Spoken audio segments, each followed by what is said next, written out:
はい、皆さんこんにちは。コーヒーサムライです。今日はね、こちらのナッティというね、メーカーから出ております、OX プロ、ポータブル電動グラインダーというものをね、紹介したいと思います。いやね、これ海外でも、実はもう発売開始になってたんですけども、いよいよですね、正式に、日本の正規代理店の方から発売がね、開始になりましたので、取り上げていきたいと思います。で、今日の内容はね、初心者の方から、初めてね、このナッティを手に取った方にね、向けて、わかりやすく説明したいと思います。コーヒーサムライチャンネル登録まだの方いらっしゃいましたら、ぜひチャンネル登録の方よろしくお願いいたします。それでは皆様ご唱和ください。コーヒーは自由だ。行ってみよう。こちらね、ナッティなんですけども、箱がね、すごくいいですよね。なんか、すごいおしゃれ。でね、このサイドにこうずれるような感じですね。これでね、開くんですけども、はい、このようなね、説明書が入っております。日本正規代理店経由のものは、こちらのね、保証書が入ってますので、1年ね、国内の保証対象になっております。はい、で、こちらがね、本体でございます。いや、面白いですよね。こう出してみると、ほら、丸×って感じ。面白いですよね。これで、あとは付属品は、このブラシとですね、これC タイプで充電が可能なポータブルになってますので、これでね、充電ができるということですね。簡単な説明なんですけども、こちらね、上、こう取れるようになってます。こういうふうにね。で、豆をここに入れていくわけですね。で、これが蓋になっていて、で、これが、丸がですね、これはい、こんな感じで、グラインドが始まると。×を押すとストップという感じになります。で、粉受けが、この下にね、こういう感じであるんですね。でここが引き目調整というふうになっております。でね、容量としては、こちらがね、約 40g 入るということで、一応上がね、60g ということなんですが、基本ね、40g と考えていいかなと思います。で、16段階引き目調整が可能ということですね。で、極細から、フレンチプレスまで、大体網羅できるといったようなね、仕様になっております。で、最初に言っときますと、いろんなね、メーカー、例えばタイムモアとか、他のね、メーカーさんとか、ポータブル式のものって結構出してると思うんですけども、比較的ね、安めになっております。こういったポータブルのものって、引き終わると自動的にストップするという自動ストップ機能というのはあると思うんですけど、これに関してはね、そういった自動ストップというのは、ついておりません。なので、引き終わって、音で判断したりとかね、して、この×を押すと、止まるよと、手動な感じになっておりますね。で、その代わりですね、こういったポータブル電動グラインダー、ナッティ全般的なんですけど、比較的手に届きやすい価格でね、できております。そこがね、やっぱ、そのコーヒー始められた方とかね、電動とか欲しいけど高いんだよなっていう方とか、そういった方にはね、ちょうどいいんじゃないかなっていう、手が届きやすい価格帯っていうのをね、狙ってるのかなというふうには思います。なので、そういったね、自動ストップ機能がないよとかね、そういったものは、若干の不便さはあるかもしれないんですけど、それでもね、グラインド能力はかなりしっかりしているので、必要なところはちゃんと残しつつ、コストをね、こうカットできるところはしているのかなといったね、そんな印象になっております。では実際にね、こちらを使っていきたいと思います。まずですね、この上、はい、なんかね、マグネットになってますね。でね、ここがね、金属っぽいですね。アルミかなね。これなんか重厚感があって、こんな感じで、いい感じですよね。こう取っ手がついていて、こう持ち運べると。で、こちらがですね、C タイプの充電ですね。はい。こんな感じで充電ができますね。一回フル充電して、約50回ぐらい使えるということですね。なので結構大容量ですよね、バッテリーの方が。で、初心者の方ね、まず最初、まずこの上から、ここからね、豆を入れるわけですね。ここにね、こう、例えば、こういったね、コーヒー豆、このね、コーヒー豆持ってましたら、ここからね、はい、こんな風に入れるということですね。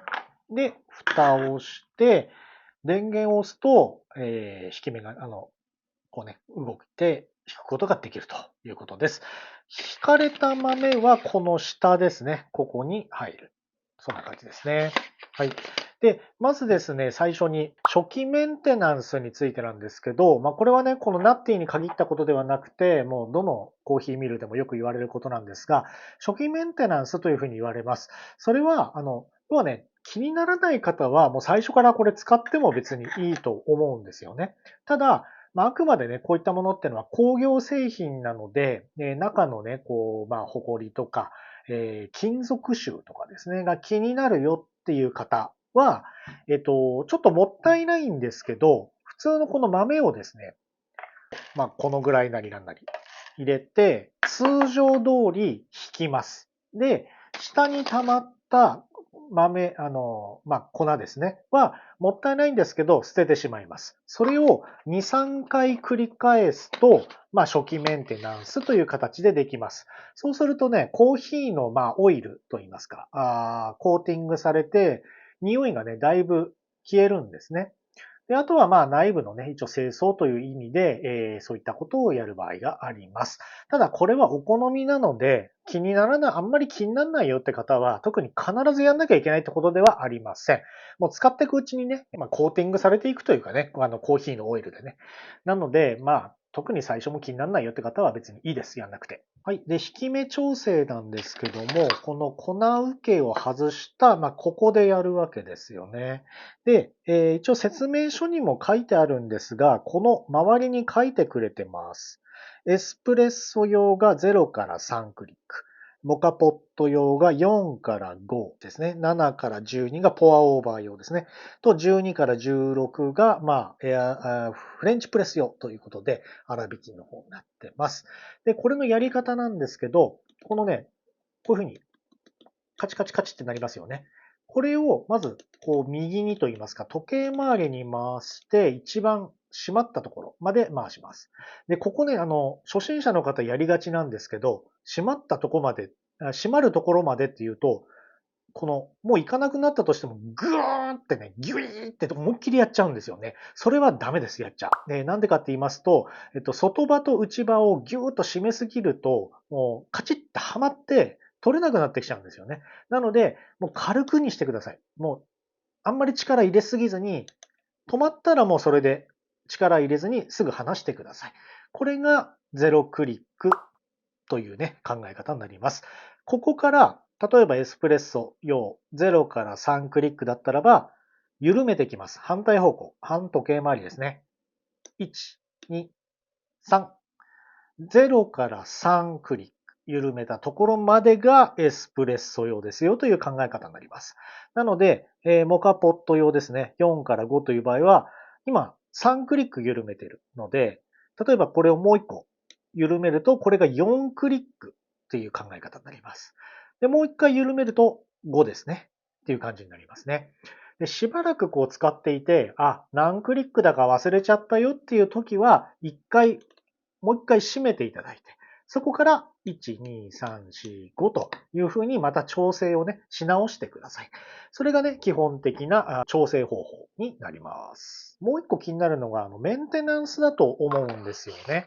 こういったコーヒーグラインダーというのはですね、簡易清掃と、数ヶ月とか使ってね、中までしっかりやりたい場合は、ちゃんとしたメンテナンスとね、二つに分けて考えております。簡単なね、簡易メンテナンスというのは、もう引き終わった後にこまめにやってれば、基本それで OK というふうに思ってます。簡易清掃という考え方なんですけど、こう外していただいて、で、引き目調整をですね、粗挽きの方にぐーっと、はい、緩めていただくんですね。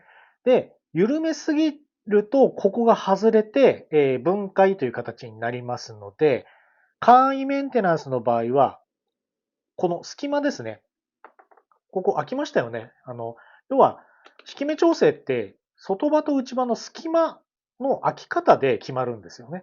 なので、粗挽きの方にしていただくと、ここ、隙間が開くと思うんですよ。ここがね。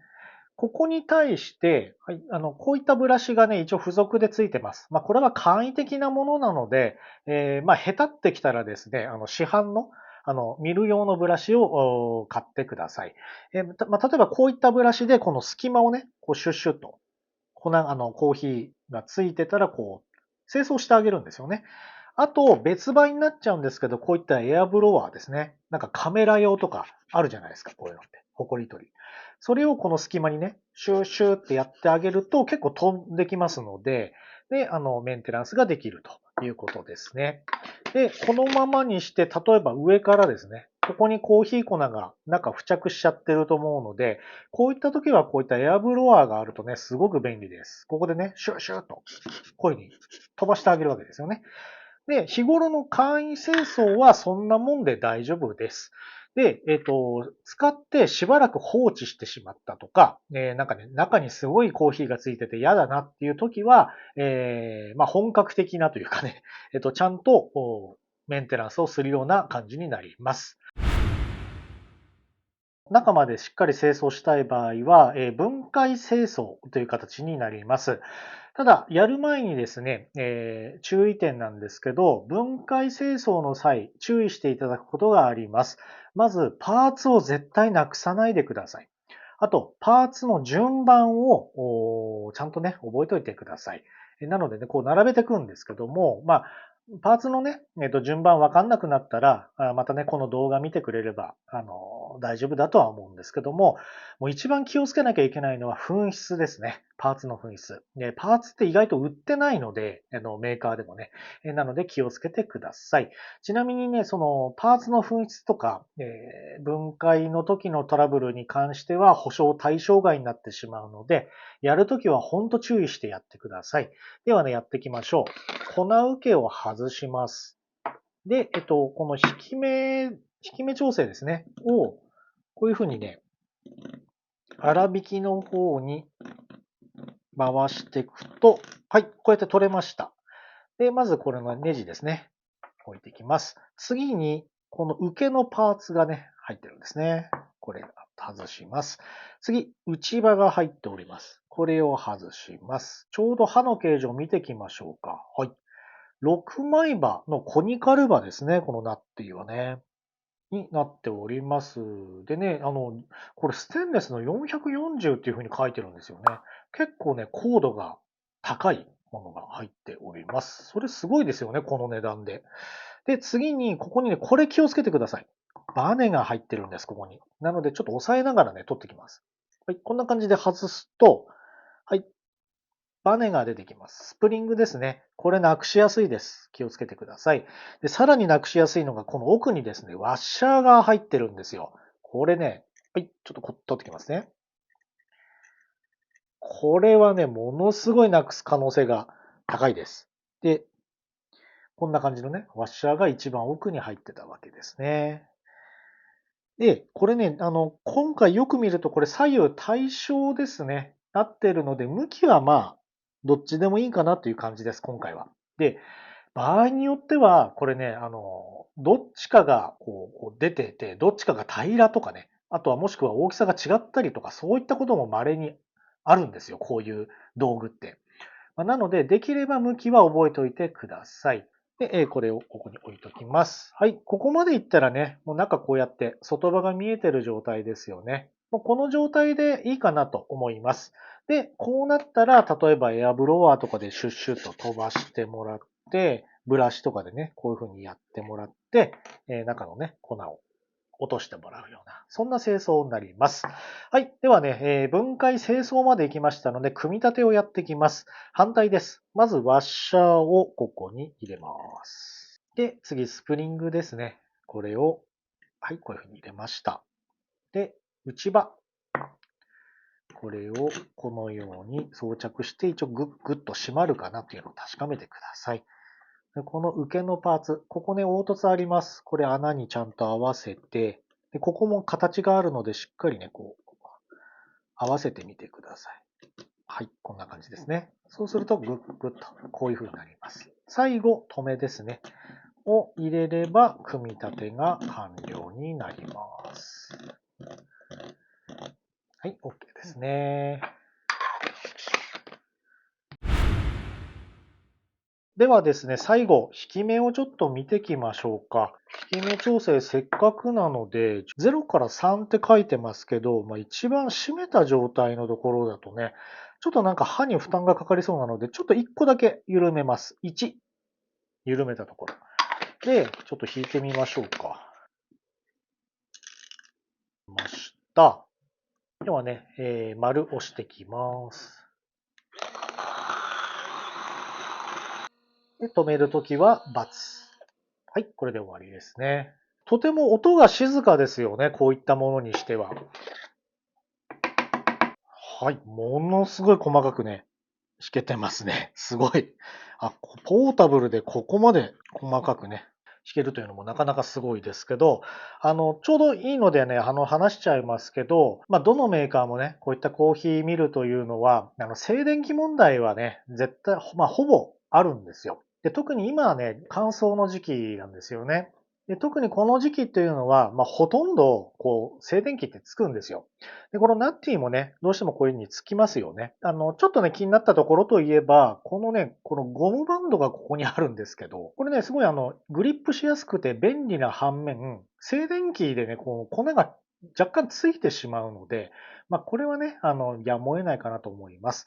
で、静電気問題に関しては、どの、ミルにも共通してるんですけど、RDT というね、やり方があります。それはね、水をシュシュと霧吹きみたいので、あらかじめコーヒーにね、水分を含ませておくと、こういった静電気が軽減できるよっていうやり方です。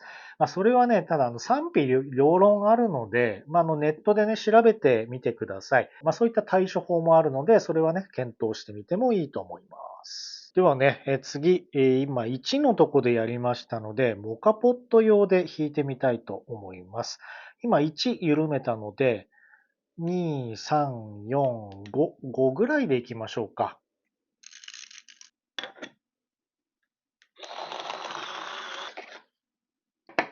ではね、次なんですけど、今5のとこでやりましたので、ポアオーバーのとこ行きましょう。ちょうどね、10ぐらいですかね。あと5クリック緩めます。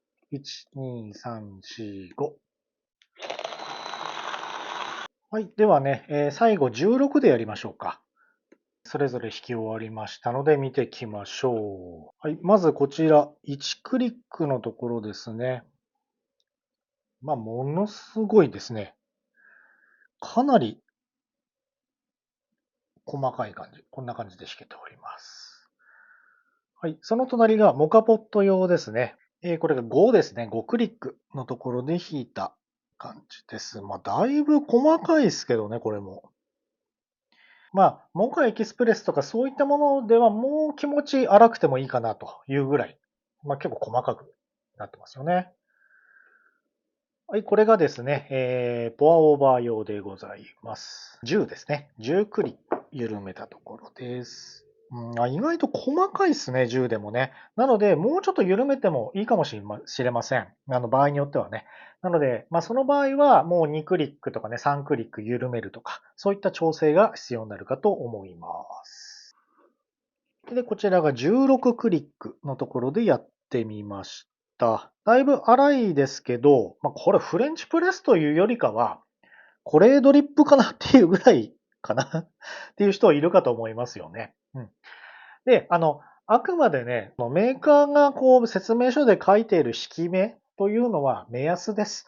で、特に海外メーカーの場合は、細麺なんですよね、いつもね。ポアオーバーがね、7から12って書いてますけど、意外と細かかったりするんですよ。で、それでドリップする方もいるんですけども、それはね、お好みによって、例えば16クリックのこのぐらいでね、ドリップする方もいるでしょうし、例えばペーパーレスとかね、フレンチプレスなんかはもっと、粗くしたいっていう場合は、自分でね、調整をしてください。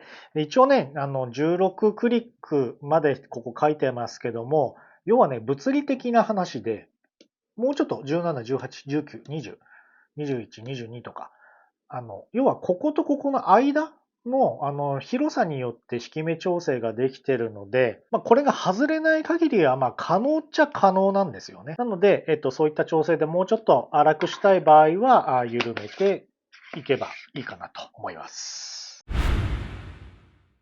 はい、皆さんお疲れ様でございました。今日はですね、こちらのナッティ、OX Pro ポータブル電動グラインダーをご紹介いたしました。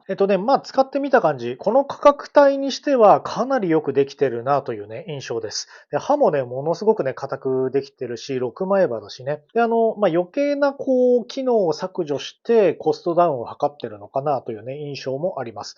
で、引き目もね、すごい綺麗でしたよね。で、充電のね、バッテリーもかなり長持ちしそうなので、アウトドアとかね、どっか持ってくとか、家で使う方もいるかなと思うんですけども、なかなかね、手に届きやすい感じの、電動グラインダーかなと思います。じゃあね、唯一ね、上げるとすれば、弱点としては若干やっぱ静電気がね、少し強くなっちゃうかなっていう感じはしましたですね。そこはね、RDT とか、工夫のしようはね、あるとは思うんですよね。そこを踏まえてね、価格の面とかね、いろいろ合わせて使うといった感じがね、いいかなと思います。はい、本日もご視聴ありがとうございました。本日の動画いかがだったでしょうか？いいねと思っていただいた方はぜひ高評価、そしてチャンネル登録の方よろしくお願いいたします。また、コーヒーサムライ各種 SNS やっておりますので、ぜひそちらもご覧いただければと思っております。それでは皆様、素敵なコーヒーライフをお過ごしください。バイバイ。